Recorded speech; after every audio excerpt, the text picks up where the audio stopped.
On va commencer ici par introduire un petit peu les onglets de l'application, donc sous forme de généralité. Donc on fera le tour de l'application pour faire une présentation, pour vous montrer un peu ce que vous pouvez faire avec Word et ce que vous ne pouvez pas faire avec Word aussi, et les points forts de l'application. Donc on va commencer par aller voir, comme déjà dit, les onglets qui sont là, pour voir ce que chacun de ces onglets nous permet potentiellement de faire sur Word. Donc si je commence avec l'onglet Accueil, donc vous voyez, je suis venu mettre ici des textes que j'ai copiés. Et je vais commencer par vous montrer un petit peu de quoi il s'agit. Donc, qu'est-ce qu'on peut faire avec l'onglet Accueil. Donc, en général, cet onglet-là va nous permettre de personnaliser tout ce qui concerne le texte. Donc, je vais commencer par sélectionner un texte, vous montrer un peu de quoi il s'agit. Donc, si déjà, vous montrer comment on fait la sélection. Si jamais j'ai envie d'utiliser directement la souris, je n'ai qu'à mettre le curseur à l'endroit où je souhaite commencer la sélection. Et voilà, je sélectionne mon texte voulu. Maintenant, si vous avez envie d'utiliser le clavier, sans utiliser la souris pour faire la sélection, vous remettez évidemment le curseur là où vous avez envie de commencer la sélection. Et si vous cliquez sur les flèches du clavier, par exemple, ici, je vais cliquer sur la flèche qui est vers la gauche. Vous allez voir que le curseur va se déplacer d'une lettre à une autre. Alors que si je clique sur la flèche en parallèle avec la touche contrôle, je mets les deux en même temps, disons là, je vais cliquer sur contrôle, la flèche vers la gauche, vous allez voir que le curseur il se déplace d'un mot à un autre. Et finalement, si je clique sur la touche contrôle avec la touche shift et avec une des flèches que je choisis, vers la droite, la gauche, vers le haut, vers le bas, peu importe, si je clique sur les trois en même temps, donc voilà, je vais le faire avec la flèche vers la gauche, vous allez voir que maintenant je suis en train de sélectionner. Donc ce qui est vraiment pratique. Donc là, je suis monté vers le haut, vers le bas, vers le haut, vers le bas. Donc vous voyez, on joue avec les flèches de sorte à choisir la direction de notre sélection. Et ça devient vraiment beaucoup plus rapide que de sélectionner le tout avec la souris. Donc voilà un petit raccourci ou bien une petite astuce pour comment sélectionner votre texte ou bien même des fois vous avez envie de sélectionner quelques mots. Vous n'avez qu'à mettre par exemple le curseur à l'endroit voulu. Vous cliquez sur CTRL SHIFT et puis par exemple je vais uniquement sélectionner ces quelques mots et c'est tout. Et puis après, j'ai envie de personnaliser ces mots-là, de les rendre en gras, en italique, peu importe. Donc voilà pour la sélection. Maintenant, revenons un petit peu. Donc, je vais resélectionner le texte entier comme ça. Et si on vient ici dans l'onglet Accueil, je peux venir cliquer ici et je choisis la police voulue. Par exemple, vous voyez bien là, lorsque je mets le curseur sur les polices à disposition, vous voyez déjà des aperçus de notre texte. Comment il va devenir au cas où on choisit la police sur laquelle mon curseur est actuellement mis. Donc, par exemple, je vais cliquer sur Arial Black et voilà le résultat. On peut aussi aller cliquer sur la petite flèche qui est là pour choisir la grandeur de notre texte. Et là aussi, vous voyez que lorsque je mets le curseur juste en dessus des numéros, vous allez voir un aperçu du résultat obtenu au cas où je choisis la grandeur sur laquelle mon curseur est mis actuellement. Donc voilà, là je vais sortir, je vais pas cliquer sur quelque chose. Et en bas, par exemple, ce sont des choses assez basiques. On peut rendre les choses en gras, le texte en gras, on peut le rendre en italique, on peut le rendre souligné. On peut aussi barrer un texte. Là, je vais enlever, donc je vais décocher le tout. On peut avoir des choses un petit peu plus poussées. Par exemple, on peut mettre un texte en indice ou bien en exposant. On peut faire des effets pour notre texte. Et donc, si je clique sur la petite flèche qui est là, vous voyez bien que il y a des effets qui sont déjà préfaits par Word. Donc, on n'a pas à venir nous-mêmes les personnaliser, ce qui est assez pratique.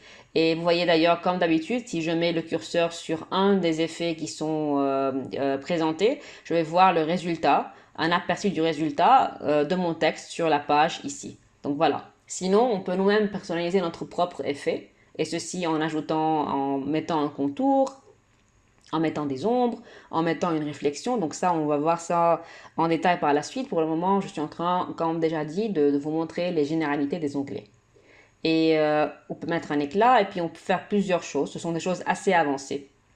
Voilà. Ce qu'on peut aussi faire, donc on peut aussi surligner un texte. On peut mettre ici les couleurs qu'on veut. Et on peut évidemment changer la couleur du texte. Donc voilà, choisis le vert par exemple. Ici, on peut jouer donc on peut quand même ajuster notre texte dans l'espace. Donc je peux le mettre, le rendre aligné à gauche, je peux le mettre donc le centrer, je peux le mettre aligné à droite, etc. Donc ce sont des choses qu'on va voir par la suite. On peut ajouter une trame de fond, on peut mettre des bordures pour notre texte. Donc, vous voyez, on rend notre texte sous forme de tableau si vous voulez. Et donc, au cas où j'ai envie de moi-même créer, donc personnaliser ma propre bordure, je peux aller dans le dernier élément ici, dans bordure et trame, et faire ce que j'ai envie de faire. Et je peux aussi dessiner un tableau. Donc, on verra ces choses-là par la suite. On peut aussi, par exemple, ici, ajouter donc des listes avec des puces, personnalisées ou non. On verra ça aussi après. Et voilà, là aussi, on peut aller copier, coller, reproduire la mise en forme. Par exemple, si j'ai déjà personnalisé un texte dans mon fichier et que j'ai besoin de refaire la même chose pour un autre texte, au lieu de reprendre le tout, je peux tout simplement sélectionner. Et puis après, je clique sur reproduire la mise en forme et j'applique ce format sur un autre texte. Donc voilà. Et là, c'est le donc menu du collage. On peut choisir plusieurs types de collages qu'on verra par la suite. Donc voilà un peu en gros pour l'onglet accueil, qu'est-ce qu'on peut faire. Donc encore une fois, cet onglet-là va nous permettre de personnaliser notre texte. Et évidemment, gardez en tête toujours que si on veut personnaliser notre texte, on doit le sélectionner en premier. Il n'y a rien qui va se passer s'il n'y a pas quelque chose qui est sélectionné dans notre texte. Voilà. Donc voilà pour l'onglet accueil. Si on passe maintenant à l'onglet insertion, donc comme son nom l'indique, cet onglet-là va nous permettre d'insérer plusieurs choses, genre des choses assez basiques allant par des images, des formes, des icônes, jusqu'à des choses qui sont relativement assez poussées, genre smart art, des graphiques. Et quand je dis smart art, ça veut dire ce sont des diagrammes qui sont déjà faits par Word et donc on n'a pas à refaire le tout. Dès le début. Par exemple, si je vous montre un exemple ici, choisissons celui-là. Je vais cliquer OK. Donc voilà, vous voyez le diagramme qui a été introduit. Et si je clique ici sur les trois lignes qui sont là, je peux venir changer le texte. Par exemple, je mets ici court. Là, je mets Word. Et puis, je peux venir directement cliquer sur l'intérieur du rectangle ici pour changer aussi le contenu du troisième rectangle dans le diagramme à disposition. Donc voilà, je clique test, voilà. Et ce qu'on peut aussi faire, donc si je viens et je sélectionne mon rectangle et je clique sur le bouton droit, je vais dans format de la forme, je vais avoir ici un petit menu qui va s'introduire, je peux venir cliquer sur remplissage et je choisis par exemple une autre couleur. Donc on verra ça en détail par la suite, juste pour vous dire que lorsque vous introduisez un élément dans votre fichier Word et que vous cliquez là-dessus, vous pouvez aller faire un format personnalisé, vous pouvez changer le tout, mais le gros du boulot il est déjà là, ça veut dire que le diagramme a déjà été préfet par Word, mais nous on peut aller changer les couleurs, un petit peu les formes si on a envie, donc on peut faire tout ce qu'on a envie de faire en cliquant sur le diagramme et en allant choisir ici ce qu'on a envie de faire. Et d'ailleurs, à chaque fois qu'on introduit un diagramme, on va toujours avoir un onglet qui va se créer en haut, qui est spécial au diagramme. Donc regardez, si je mets le curseur en dehors, vous voyez bien que les onglets qui sont là ont disparu. Alors que maintenant, si je viens recliquer sur mon diagramme, vous voyez bien qu'il y a deux onglets qui ont été créés. Et d'ailleurs, c'est indiqué ici que ce sont des outils Smart Art. Donc voilà, c'est assez pratique. Tout le temps, lorsqu'on introduit une chose, il y aura toujours des onglets spéciaux pour cette chose-là que je suis venu introduire qui vont m'aider à personnaliser ou bien à changer, à modifier des choses dans l'élément que je suis venu introduire. Voilà. Donc voilà un peu, si je reviens ici à l'onglet insertion, voilà l'outil Smart Art. Ce qu'on peut faire aussi, donc si je descends vers le bas, je mets le curseur ici, je clique sur Enter. Imaginons que j'ai envie d'insérer une forme. Je clique sur l'icône qui est là, je vais choisir un rectangle, je vais le mettre comme ça, aléatoirement. Voilà mon rectangle et vous voyez bien qu'automatiquement j'ai eu un onglet qui s'est créé qui s'appelle mise en forme. Si j'ai envie de le changer, changer sa forme, sa couleur, je peux commencer par exemple à choisir ici le style voulu, je peux choisir le remplissage voulu, je peux choisir si je veux faire un contour ou non. Donc évidemment, je suis en train d'aller un peu vite parce que je suis en train de vous montrer rapidement de quoi il s'agit, mais on verra ces choses-là après en détail. Je peux aussi mettre des effets, par exemple, si je viens et je choisis cet effet-là, vous voyez toujours un aperçu du résultat au cas où vous choisissez l'effet. Voilà. Si j'ai envie, donc ce qui est encore plus intéressant, si j'ai envie de changer la forme, je peux venir cliquer ici. Soit je modifie la forme tout carrément, je choisis une autre forme, par exemple. Vous voyez, ça a changé. Ou bien aussi, ce que je peux faire, je peux modifier les points. Et donc, si je clique sur modifier les points, je vais venir ici, prendre ces points et je peux venir faire ce que je veux avec la forme, la changer comme je veux. Tout dépend des choix ou bien des choses qu'on va devoir faire ou bien développer sur notre fichier.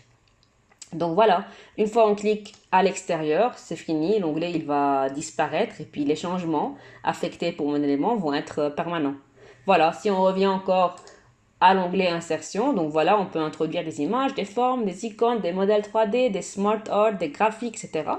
On peut aussi introduire des vidéos en ligne, mais évidemment, ces choses-là ne vont pas apparaître si jamais on veut imprimer notre fichier. Donc, c'est uniquement pour des fichiers qui vont rester en soft copy.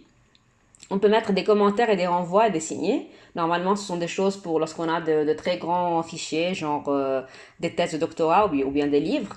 On peut mettre des en-têtes et des pieds de page. Donc, lorsqu'on met des en-têtes, c'est principalement, par exemple, pour mettre le titre du chapitre sur lequel on est, ou bien le nom de l'auteur, etc. Pour le pied de page, pareil, on peut mettre le numéro de page, ou bien aussi on peut mettre un petit texte concernant l'auteur, ou bien le chapitre, etc. Donc là, ça dépend chacun selon son choix. On peut introduire le numéro de page, tout carrément. On peut aussi introduire une équation, par exemple. Si je clique ici et que je clique par exemple sur cette équation, la voilà.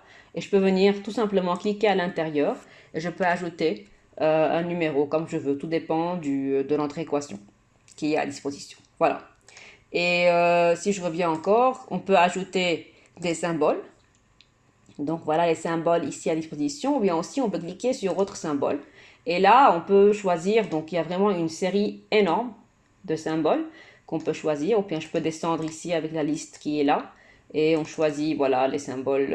Ça dépend chacun s'il y a le besoin. Alors on peut venir ici pour les symboles qui sont vraiment très spéciaux. Et on introduit le symbole qu'on a envie d'avoir. Par exemple si j'introduis ça, je clique sur insérer, fermer.